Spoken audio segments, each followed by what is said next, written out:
ورنہ محض تقریروں سے کچھ بھی نہیں ہوتا، کچھ نہیں ہوتا۔ اگر آپ نے ارادہ کر لیا تو میں آپ کو 100 مرتبہ مبارکباد دوں گا اور یہ کہوں گا کہ آپ کا یہاں آنا مبارک، بیٹھنا مبارک، سننا مبارک، اور یہاں سے جائیں گے تو برکتوں میں رہیں گے۔ ایک میسیج تو یہ لے کر جائیے۔ دوسرا میسیج قرآن جوانوں کے لیے بھی ہے، بوڑھوں کے لیے بھی، ادھیڑ عمر والوں کے لیے بھی ہے، بچوں کے لیے بھی ہے، مردوں کے لیے بھی ہے، ہر عمر والے کے لیے قرآن ہے۔ ہم یہ سمجھتے ہیں کہ قرآن بچوں کے لیے وہ پڑھیں، اب ہماری عمر رہی نہیں، ہم بوڑھے ہو گئے، ہم کیسے پڑھ سکتے ہیں؟ ہم تو بزنس مین ہیں، تجارت کرنے والے ہیں، دکاندار ہیں، کھیتی باڑی کرنے والے ہیں، ہمارا تو کام رکشہ چلانا ہے، ہمارا کام ڈرائیونگ کرنا ہے، ہمیں کہاں موقع قرآن پڑھنے کا؟ اب ایک بات یاد رکھیے کہ جب قرآن نازل ہو رہا ہے رسول اللہ صلی اللہ علیہ وسلم پر، تو کیا بچے تھے؟ بچے بھی ہیں، جوان بھی ہیں، بوڑھے بھی ہیں، بھیڑ بھی ہیں، مرد بھی ہیں، عورتیں بھی ہیں، سارے کے سارے یاد کر رہے ہیں۔ جب صحابہ جو اہل زبان تھے وحی کے نزول کو اپنی آنکھوں سے دیکھ رہے تھے، اس کے باوجود ہم قرآن پڑھ رہے تھے، تو ہمارے لیے، آپ کے لیے ضروری ہے کہ قرآن پڑھیں اور صحیح قرآن پڑھیں۔ یہ نہیں کہ قرآن نازل ہوا سرکار دو عالم صلی اللہ علیہ وسلم پر اور ہم پڑھیں ہندی لہجے میں، ہم پڑھیں ہندوستانی لہجے میں، ہم پڑھیں بنگلہ لہجے میں۔ دوستو، قرآن کو تجوید کے ساتھ صحیح پڑھنا فرض ہے، فرض ہے۔ میں نہیں کہتا، علامہ جزری نے فرمایا ہے وَالْأَخْذُ بِالتَّجْوِيدِ حَتْمًا لَازِمٌ، تجوید کے مطابق قرآن کریم کو پڑھنا فرض۔ مَن لَّمْ يُجْوِدِ الْقُرْآنَ آثِمٌ، جو قرآن کو تجوید کے مطابق نہیں پڑھتا ہے وہ گنہگار ہے۔ دوستو، ابھی زندگی کی یہ شمع جل رہی ہے اور خدا کرے آپ کی زندگی عافیت کے ساتھ، سلامتی کے ساتھ لمبی سے لمبی ہو، مگر قدر کیجئے یہاں سے آپ جائیں گے صبح سے 8 گھنٹہ 5 گھنٹہ ضرور نکالیے۔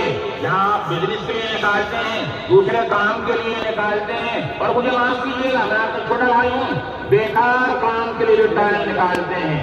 گلیوں میں بیٹھ کر، چائے کی دکان پر بیٹھ کر ایک بیڑی اور ایک چائے پر آپ گھنٹوں گھنٹوں گزار دیتے ہیں، تو آئیے قرآن کریم کے لیے ہم آدھا گھنٹہ پونا گھنٹہ اللہ توفیق دے تو 1 گھنٹہ نکالیں، کسی حافظ صاحب سے، کسی قاری صاحب سے، کسی مولانا سے، کسی مولوی سے، کسی امام سے، کسی مؤذن سے، جس سے بھی آسانی سے ہو سکے قرآن سیکھیں۔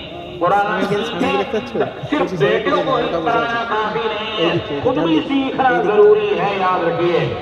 میری بات کے اختصار پیش کروں، ایک شخص مر گیا، عذاب قبر ہونے لگا، اس کے اعمال اچھے نہیں تھے۔ 2 سال 3 سال کے بعد اچانک عذاب کو روک دیا گیا، جنت کی کھڑکی کھولی گئی اور ٹھنڈی ٹھنڈی ہوائیں آنے لگیں، نعمتیں آنے لگیں۔ اس نے کہا خدا بندہ، میرے عمل تو اچھے نہیں تھے، میں تو گنہگار تھا، جو سزائیں ہو رہی تھی جہنم کی، جس آگ میں جھلسایا جا رہا تھا، میں تو اسی کے لائق تھا، پھر ان سزاؤں کو کیوں روک دیا گیا اور آج یہ نعمتیں کہاں سے آ گئی؟ اللہ تعالیٰ کی طرف سے کہا جائے گا کہ بے شک تو برا تھا، تو بدکار تھا، تو گنہگار تھا، تو پاپی تھا، تو جہنمی تھا، لیکن جب تیرا انتقال ہو رہا تھا تو تیری گھر والی امید سے تھی۔ وقت آیا تیرے گھر میں تیرا نور نظر جگر کا ٹکڑا پیدا ہوا، پھر تیری بیوی نے 2-3 سال کے بعد اسے مکتب میں بٹھایا، بچہ، پیارا بچہ اپنی معصوم اور پاکیزہ زبان سے، توتلی زبان سے حافظ صاحب کے سامنے پڑھنے لگا۔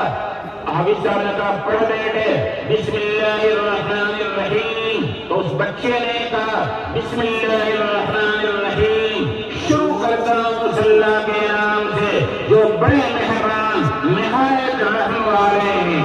اللہ نے فرمایا دیکھ تیرا چھوٹا بچہ، معصوم بچہ اپنی پیاری پیاری پاکیزہ صاف زبان سے مجھے کہہ رہا ہے رحمان بے حد مہربان، رحیم بے انتہا مہربان۔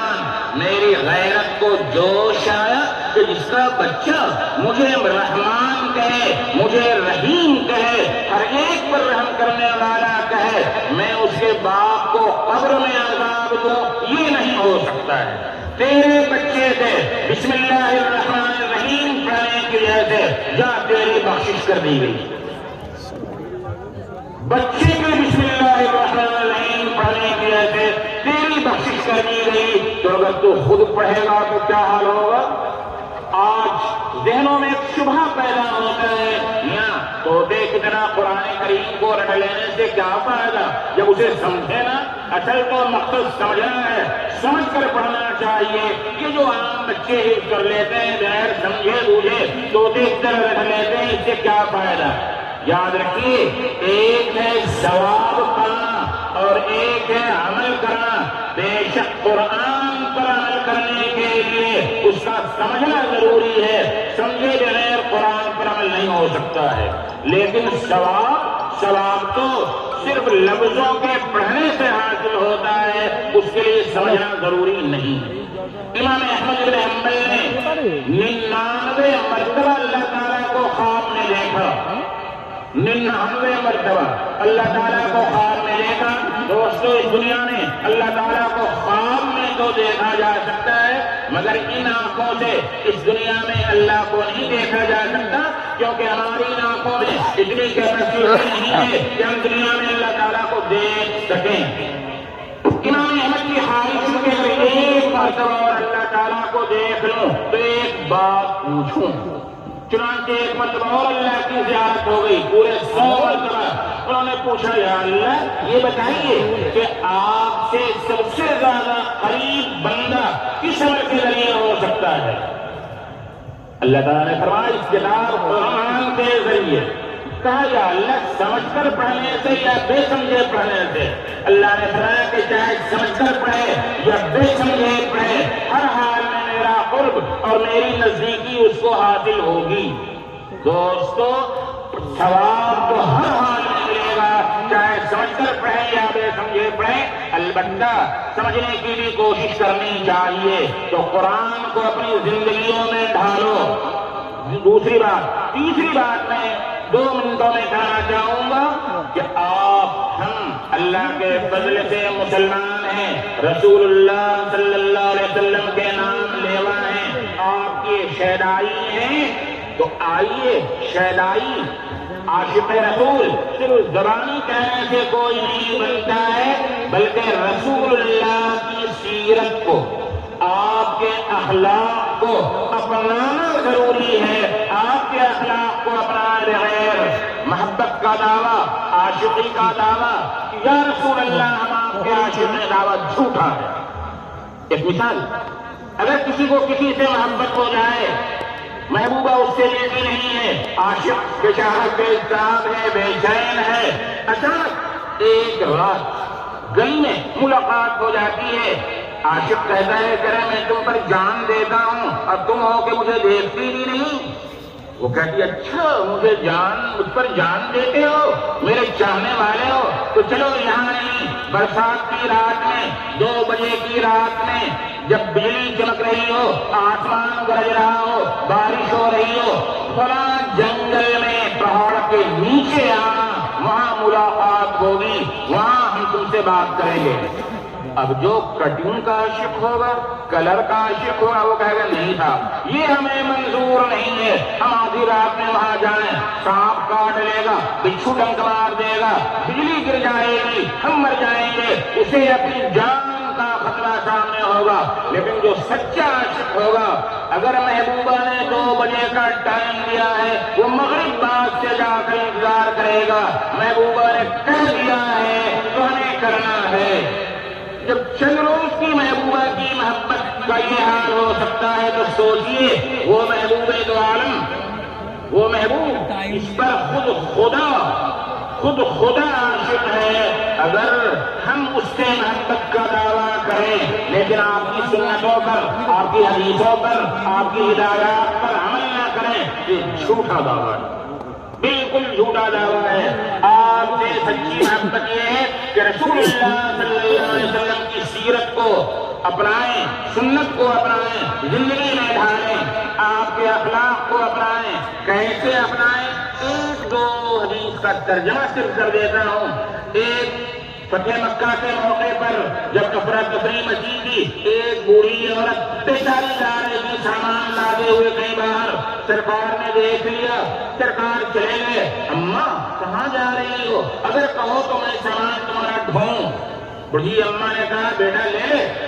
پھر چلتے چلتے راستے میں سرکار نے پوچھا اماں کہاں جا رہی ہو؟ کہا بیٹا تمہیں معلوم نہیں یہاں محمد آ گئے ہیں، انہوں نے مکہ کو فتح کر لیا ہے، اب یہاں خیر نہیں ہے، میں محمد کے در سے بھاگے جا رہی ہوں۔ پتا تھا یہ کون تھے؟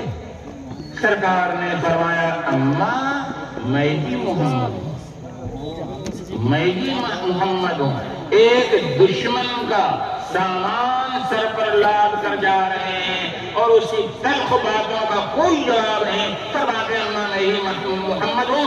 بوڑھی نے کہا بیٹے اگر تم محمد ہو ہاتھ بڑھاؤ، میں مسلمان ہوتی ہوں، مسلمان ہو گئی۔ دوستو بالکل اسی طریقے سے ایک یہودی حضور کی خدمت میں آیا کرتا تھا، چند دن ہوئے کہ نہیں آیا، سرکار اس کے گھر گئے مزاج کرسی کے لیے، دیکھا بالکل اب ڈب کے عالم میں ہے، چارپائی پر بیٹھ گئے، کہنے لگے بیٹا ایک مرتبہ کہہ دے لا الہ الا اللہ محمد رسول اللہ۔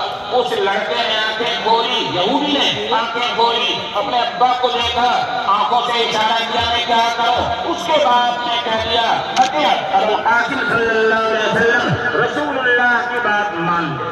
بچے نے کہہ دیا لا الہ الا اللہ محمد رسول اللہ۔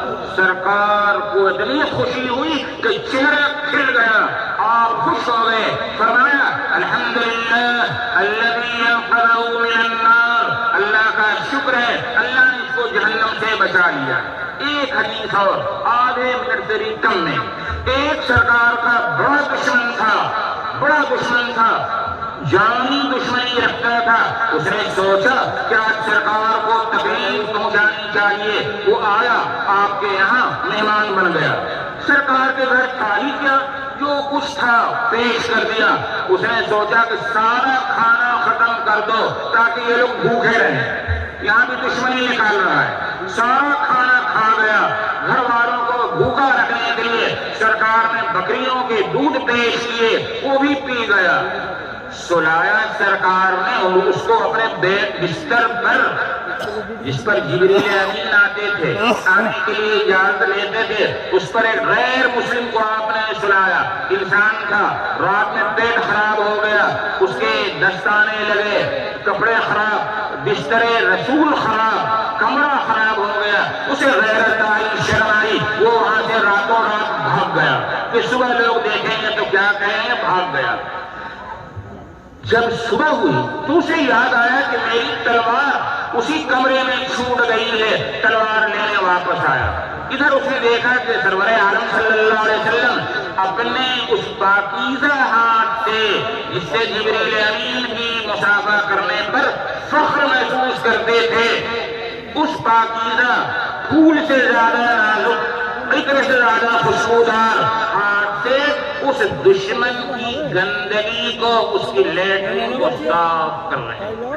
صحابہ نے کہا یا رسول اللہ خدمت کے لیے ہم حاضر ہیں، ہم صاف کر دیتے ہیں۔ آپ نے کہا نہیں وہ میرا مہمان تھا، اس بیچارے سے یہ بات ہو گئی، ہماری ذمہ داری ہے کہ ہم صاف کریں۔ سوچئے کس ہاتھ سے؟